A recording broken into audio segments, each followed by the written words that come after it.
The significance of the hallingdrakt in the transition from folk costume to bunad in Norway.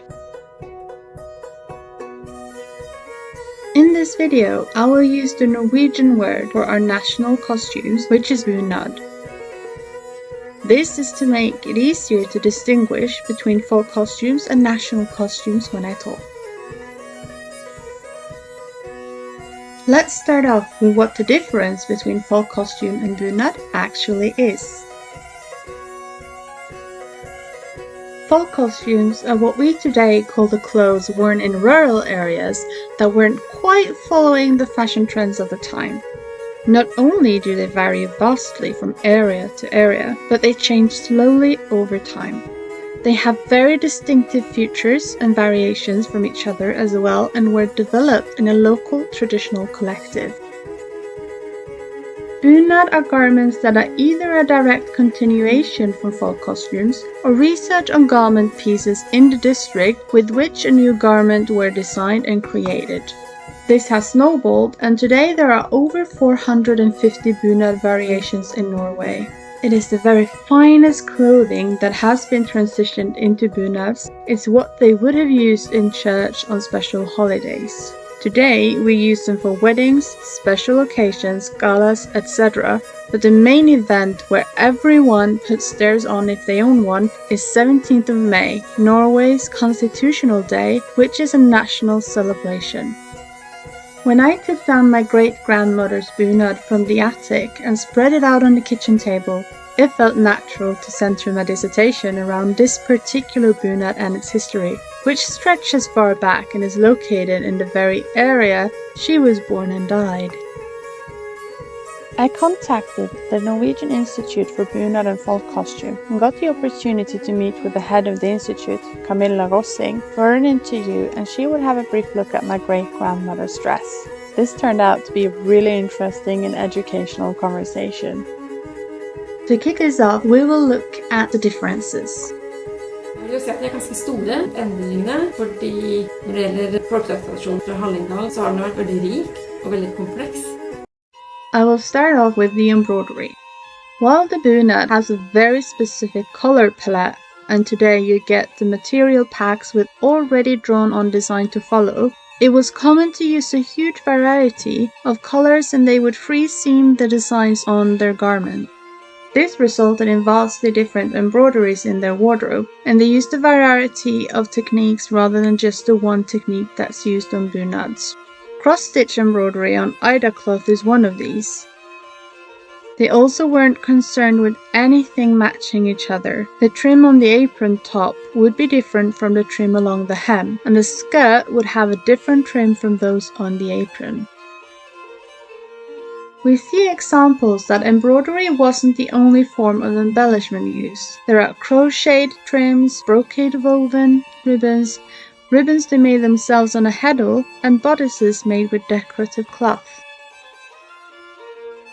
Mangfold i bruken i en sånn tradisjonell folkeskikk hadde jo plagg for enhver anledning. Det var forskjell på hvilke plagg man brukte til hvilken gudstjeneste, for eksempel. Hvilke deler av livet, og så videre. Og alt dette her har vi jo veldig god kunnskap om når det gjelder Øvre Hallingdal. Men det er veldig lite av det som har blitt tatt videre i bunaden. Så bunaden har jo blitt veldig forenklet. Den har mistet mange forskjellige typer plagg. Den har mistet den tradisjonelle konehetta og de tradisjonelle jentehodeplaggene. Den har en lue som er lik for alle. Like Camilla pointed out, the bunad has the black vadmal embroidered hat or bonnet, while the folk costume had several for various purposes that has gradually been discarded in favor of the embroidered hat. There were mainly 3 types of headwear, one for young girls, one for the older woman, and one for the married woman. In addition to this, they had a bridal headwear as well.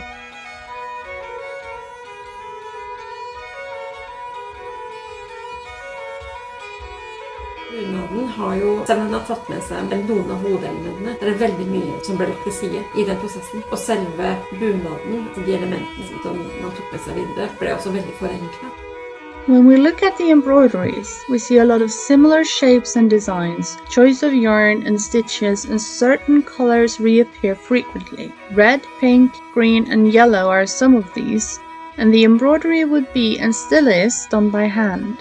When I looked into the embroidery on my great-grandmother's bunad, I noticed it differs from all the available designs today, which prompted me to contact the local shop in Hallingdal, and they told me that in the 40s and after the war, most farms would have unique designs from each other and it was still common to freehand them.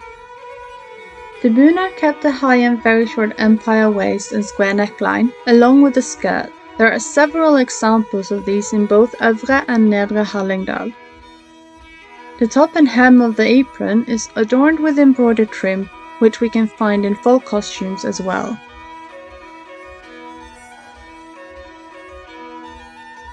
The bodice itself has the same cut, and the folk costume have a variation of ways they were embellished. Here it's the embroidered ones that's been kept and adapted for the bunad. Both the folk costume and bunad use shirts, and it's the white shirt with cuff and collar white work embroidery that's been kept with the bunad. Another piece that's been transferred in use from folk costume to bunad is the short bead embroidered stomacher, which would be used together with a short jacket in winter. Og så har det jo skjedd det med bunaden I Hallingdal som jo skjer med veldig mange bunader, at den går gjennom en standardisering, at det sånn den skal være, og at man med det minsker utvalget veldig da. Og samtidig så har det også skjedd en utvikling hvor man ønsker at de ulike delene av bunaden, sånn som forkle og selvingsstakken, livet og lua, alt det skal matche, det skal stemme overens med hverandre og helst ha samme type broderi. Og sånn var det jo ikke det gamle materialet, der jo mangfoldet mye større og kontrasten også mye større. We can't talk about the transition from folk costumes to bunad without bringing up the reason this came along. After 434 years under Danish rule and then an unwanted union with Sweden, Norwegians were starting to search for their own identity, and this brought forth a wave of romantic nationalism across the country. People were traveling far and wide looking for what they would consider Norwegian, and it was in the isolated valleys and countryside that had been less influenced by the ever-changing styles, fashions and culture in the cities that they found what they were looking for. When Hulda Garbog started her folk dance group in Christiania at the end of the 1800s and later a traveling theatre group, they used a simplified version of the folk costume from Hardanger.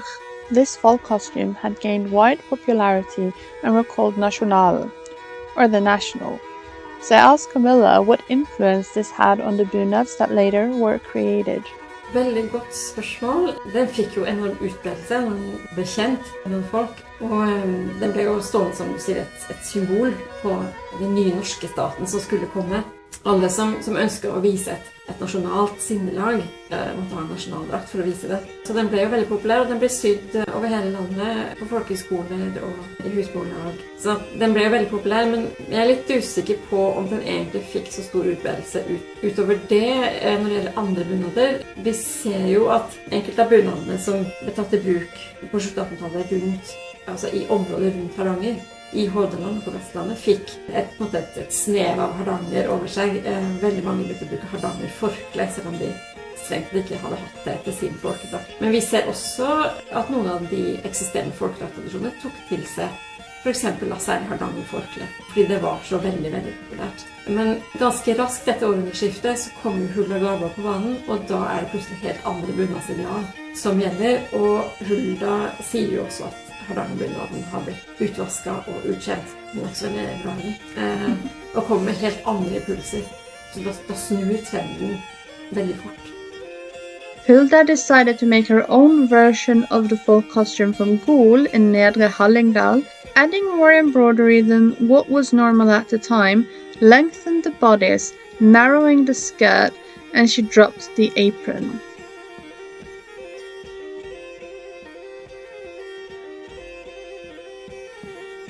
Jeg tror hun fikk enorm påvirkning, og det jo ganske utrolig egentlig at hun klarte det. Vi må jo huske på at de siste som sluttet å gå tradisjonelt kledd I Hallingdal, de gikk vel ikke bort før på 70-80-tallet. Mens allerede tidlig på 1900-tallet så begynte folk I Hallingdal å kle seg annerledes på grunn av Hulda Garbogs bunadsideal. Så hun påvirket jo en levende tradisjon og forenklet den da. Og det var mange som blant annet la fra seg det tradisjonelle hodeplagget og begynte å gå med lue i stedet for. Så hun hadde jo enorm påvirkning. Ikke bare i Hallingdal, men også nasjonalt. Denne varianten, eller versjonen av Hallingdalsbunaden som Hulda Garborg skapte, fikk jo enorm popularitet også utenfor Hallingdal. Det arbeidet hennes fikk store konsekvenser.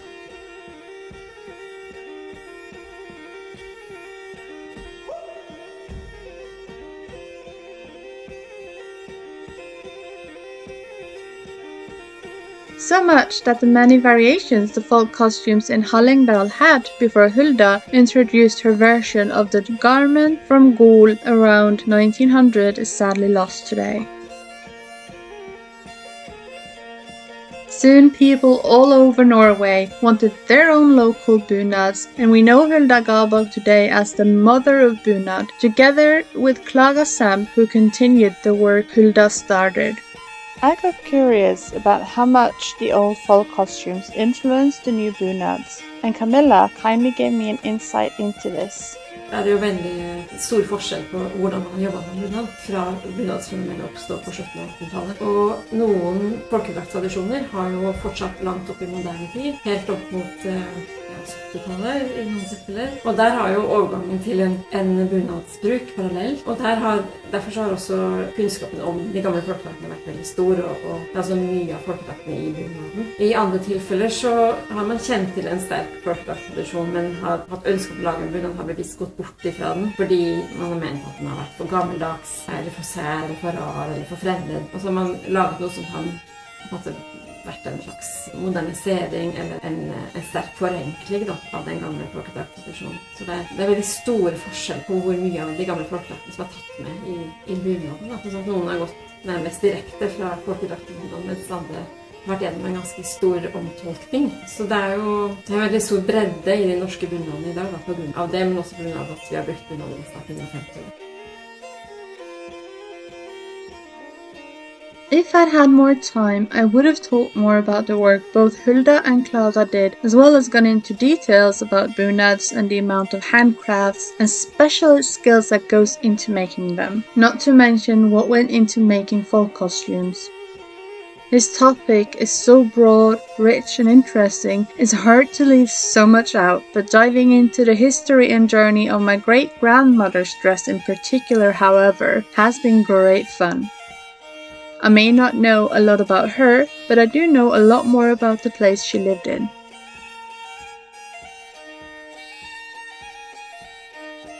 I would also love to go in depth on my great-grandmother's dress, as some of the pieces are quite old and some are from after World War II. It has a mix of old and new, and I will bring it back to the Norwegian Institute for Bunad and Folk Costume so they can examine and register all the pieces.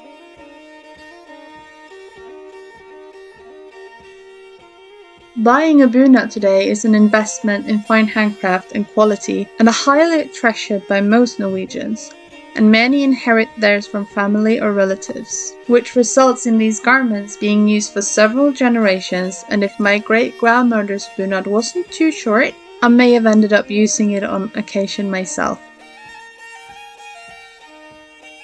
To round this up, we can conclude that the Little Valley and Hulda's decision to modernize one of its many folk costumes started a whole new tradition which is still alive and well today. Although there's plenty of discussions around it every year about how to use them right, the right accessories, what's allowed and what's frowned upon, etc., one thing is certain. It is a tradition we hold dear, and for many, they are a symbol of Norwegian identity and nationality.